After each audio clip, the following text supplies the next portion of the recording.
Hello student, welcome to Bhajanpal Bhati inter college online classes. देखिए students, आज हम आपको चैप्टर नंबर 2 से अकाउंटिंग के लिए वीडियो है और क्लास 12th के यूपी बोर्ड के स्टूडेंटों के लिए है। तो चैप्टर नंबर 2, जैसे कि लास्ट वीडियो में मैंने आपको बताया था admission of a new partner, कि admission of a new partner क्या होता है या नए साझेदार की आवश्यकताएं। ये दो टॉपिक हमने लास्ट की वीडियो में आपको बताए थे, लेकिन आज हम इस वीडियो में आपको बताने जा रहे हैं। टॉपिक है इसमें नए साझेदार के अधिकार, राइट ऑफ न्यू पार्टनर। देखिए स्टूडेंट्स, जब बिजनेस में नया साझेदार एंटर होता है या नए साझेदार को जब हम प्रवेश कर लेते हैं तो उसके क्या क्या अधिकार हो जाते हैं। देखिए स्टूडेंट, इस टॉपिक को समझने से पहले आपको इससे पहली वाली वीडियो समझनी होगी।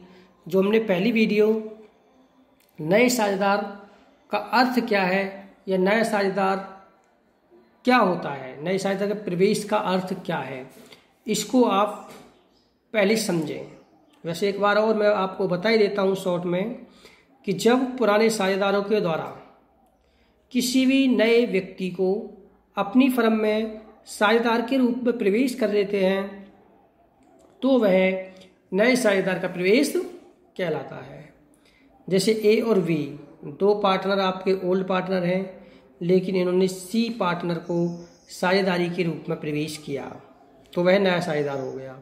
ठीक है, अब उसके राइट क्या हैं। देखिए स्टूडेंट, आपने देखा होगा कि नए साझेदार की बिजनेस में एंट्री होने के बाद, प्रवेश होने के पश्चात उसके क्या क्या राइट हो सकते हैं, क्या क्या अधिकार हो सकते हैं। जैसे पहला पॉइंट है फर्म के भावी लाभ हानि में हिस्सा प्राप्त करने का अधिकार, right to share future profit of the firm. Okay, यानी कि जो भी बिजनेस में न्यू पार्टनर को हम एडमिट करते हैं, जब वो पार्टनर एडमिट हो जाता है तो एडमिट होने के बाद फर्म में फ्यूचर में जो भी प्रॉफिट होगा उस प्रॉफिट में शेयर पाने का राइट हो जाता है न्यू पार्टनर का, कि भविष्य में यदि कोई भी प्रॉफिट को शेयर होगा तो उस शेयर में से प्रॉफिट होगा तो उस प्रॉफिट में से शेयर पाने का अधिकार हो जाता है, हिस्सा पाने का अधिकार हो जाता है। ओके, तो पहला पॉइंट था फर्म के भावी लाभ हानि में हिस्सा प्राप्त करने का अधिकार। भावी का मतलब क्या है, भविष्य में, यानी कि जैसे हमने कोई भी नया साझेदार को हमने आज प्रवेश किया तो आज के बाद, जैसे आज हमने समझ एडमिट किया तो आज के बाद जो भी हमारी बिजनेस को पार्टनरशिप फर्म को प्रॉफिट होगा उस प्रॉफिट में शेयर पाने का अधिकार होगा न्यू पार्टनर का। ओके, जैसे सिंपली आप किसी बिजनेसमैन के साथ पार्टनरशिप में जुड़ जाइए।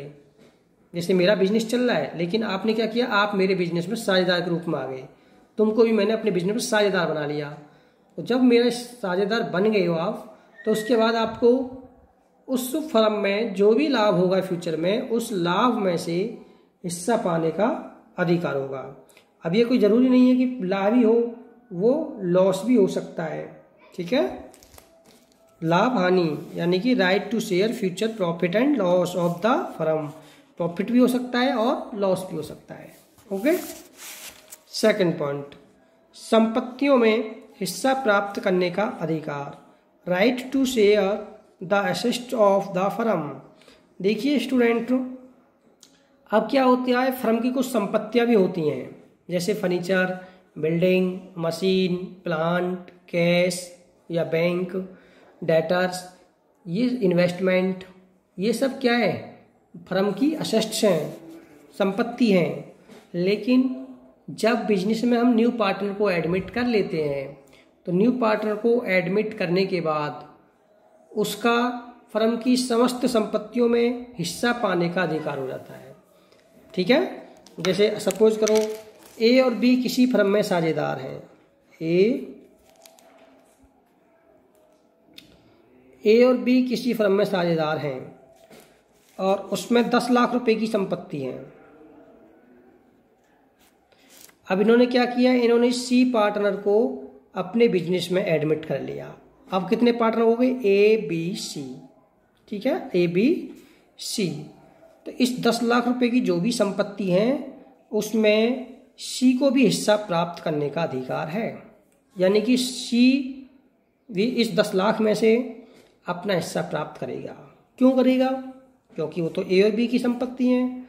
क्योंकि देखिए, जो भी फर्म की असेस्ट होती हैं, असेस्ट में शेयर पाने का अधिकार इसलिए हो जाता है क्योंकि जब बिजनेस में हम न्यू पार्टनर को एडमिट करते हैं, नए साझेदार को प्रवेश करते हैं, तो उस समय जो न्यू पार्टनर होता है वो अपने हिस्से की पूंजी बिजनेस में लेकर आता है, ठीक है, अपने हिस्से के लिए वह पूंजी व्यापार में लेकर आता है। जैसे हमने सी को 1/5 हिस्से के लिए साझेदार बनाया और 1/5 हिस्से के लिए सी 2 लाख रुपए की पूंजी फर्म में लेके आया। कितनी पूंजी लेके आया? 2 लाख रुपए की पूंजी लेके आया। यानी कि जब हमने सी को एडमिट किया तो सी फर्म के लिए पैसा लाया।